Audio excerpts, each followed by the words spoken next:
गेल्या काही दिवसांपासून उद्धव ठाकरे आणि राज ठाकरे यांच्या एकीची चर्चा होतीये।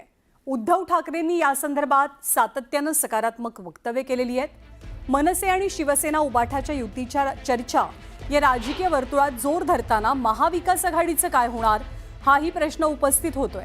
आणि अशातच संजय राऊतांनी केलेल्या वक्तव्यामुळे महाविकास आघाडीच्या अस्तित्वावरतीच प्रश्नचिन्ह उपस्थित होत आहे।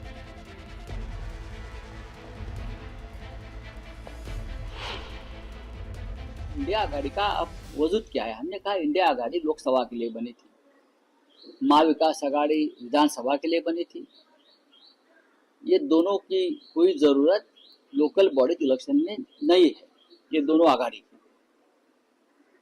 अब लोकल बॉडीज में लोकल इशू होते हैं, शहर के इशू होते हैं, बहुत स्थानिक मुद्दे होते हैं।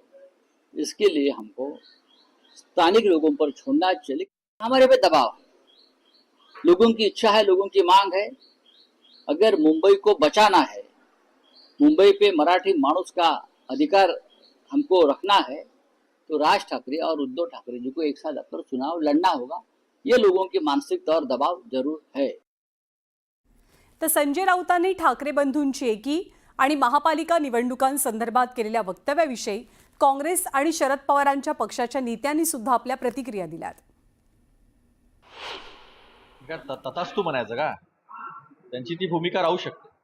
काँग्रेसची भूमिका अगदी स्पष्ट आहे की आघाडी करायची किंवा नाही करायची याचा निर्णय स्थानिक स्तरावरचे नेते जे आहे त्यांना ठरवायचा आहे की आपल्याला आघाडीमध्ये जायचं आहे किंवा नाही जायचं आहे। कारण प्रत्येक ठिकाणची स्थानिक परिस्थिती ही वेगळी आहे आणि त्या अनुषंगानं जो रिपोर्ट येईल, जे म्हणणं असेल स्थानिक नेत्यांचं, त्या अनुषंगानं निर्णय जो आहे ते वरिष्ठ नेते घेतील। माझे त्यांचे संबंध काही घरचे नाही आहेत, मी त्यांच्याकडे कधी पोहे खायला गेलेलो नाही आहे।